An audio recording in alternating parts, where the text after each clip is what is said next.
Day included flourishes often seen in a presidential State of the Union address. He told stories of guests in the audience to illustrate and defend Israel's war against Hamas. For the forces of civilization to triumph, America and Israel must stand together.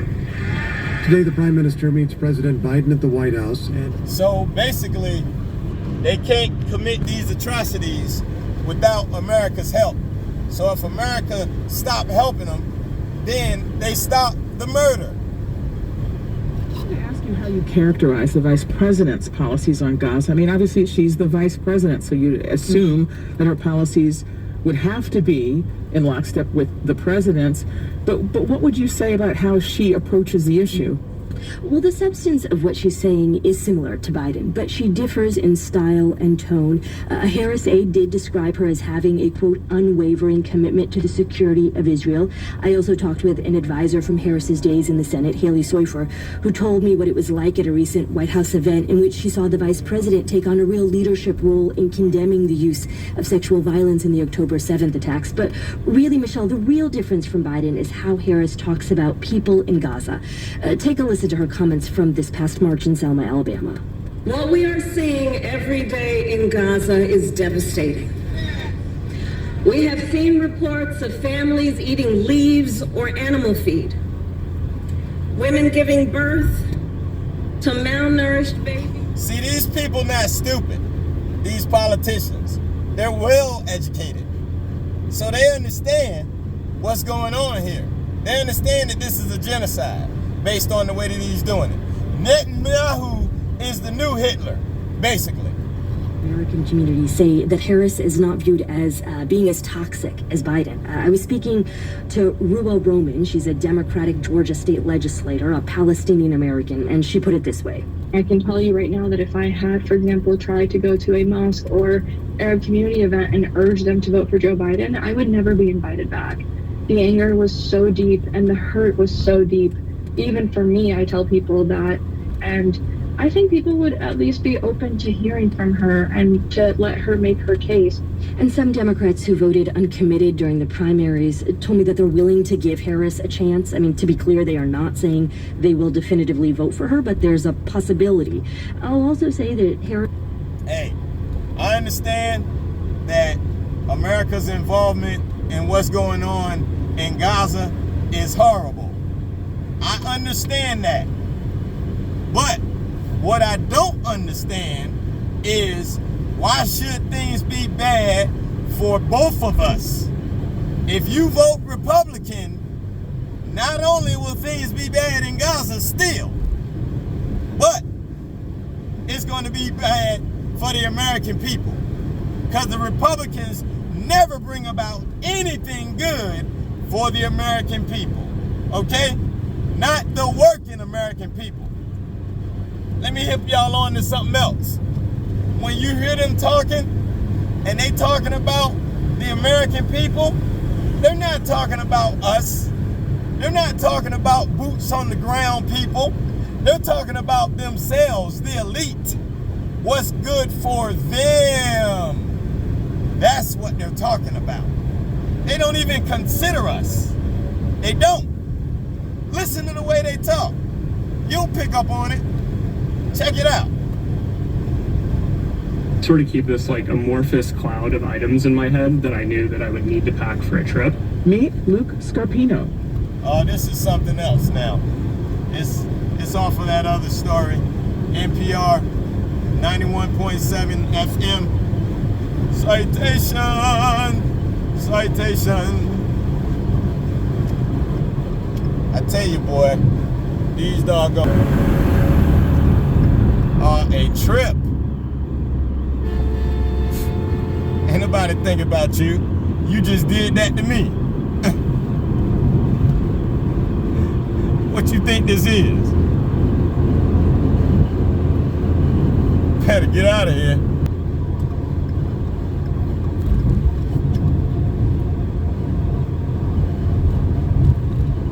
You're gonna learn today.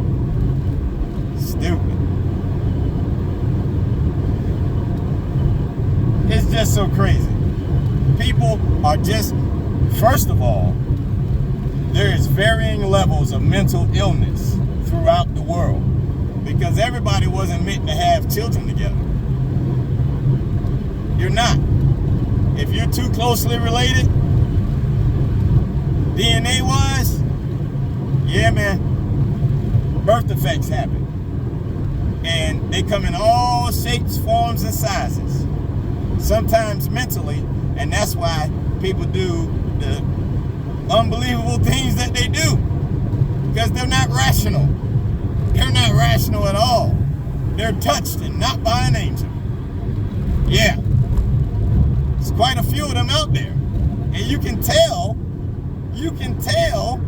because it's like they're zombies or something. Like they're really not paying attention to what they're doing. And when the reality of what they're doing hits them, they're shocked and stunned. Like, oh, you should have been thinking about that 5 minutes ago. Doofus, you about to get two-fist.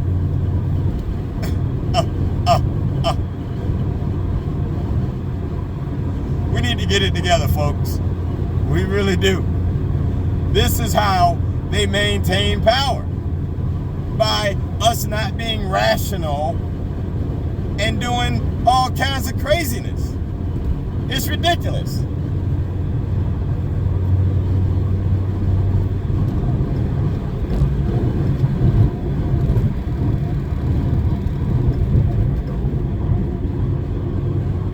Like, especially these people out here on the highways. They act like it's their own personal driveway, like nobody else is out here, like they don't have to follow any rules to the road. Are you kidding me? The road? What are those? Especially these trucks.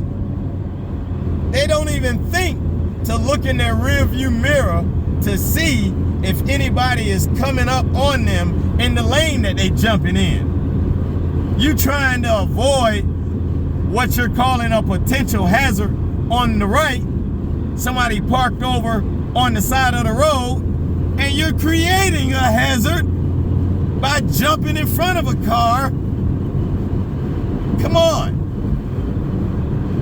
How stupid are you? Huh? Apparently very stupid.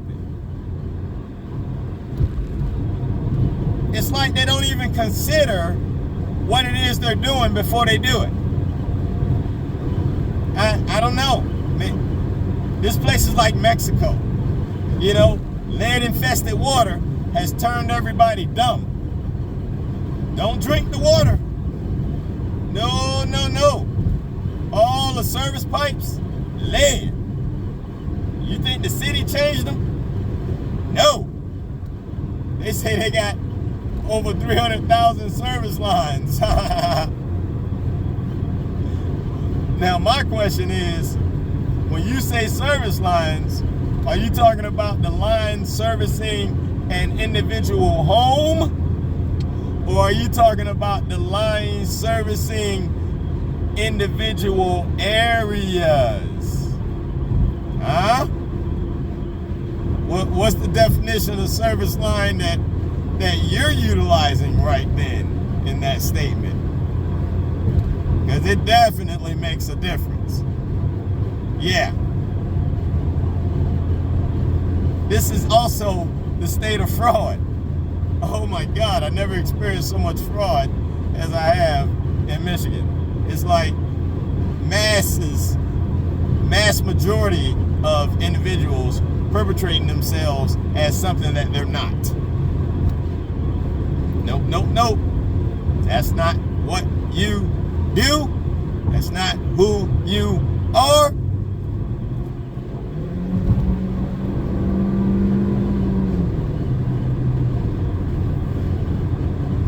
Once again, another one trying to get over and see people there.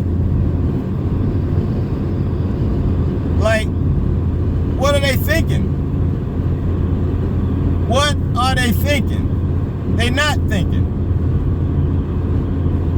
Every chance I get, the doggone thwart their evil plan, I do. You best believe it. Every every chance I get.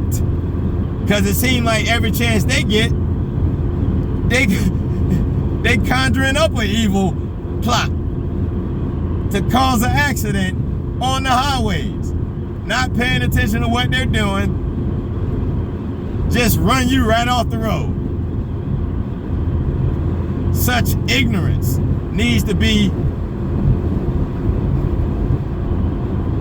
dealt with the most extreme of prejudice. It really does. It's crazy. Signs all along the highway say, keep right except passing. Now, he want to fly. So, don't even sit up and say, I'm holding up traffic, because no. You're not going to see car after car passing me. Only the people that act like they pants on fire. That's it.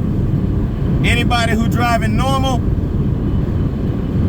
under 10, not more than 10 miles over, those people don't pass me. People like that guy, yeah. And now look at him. Look at him now.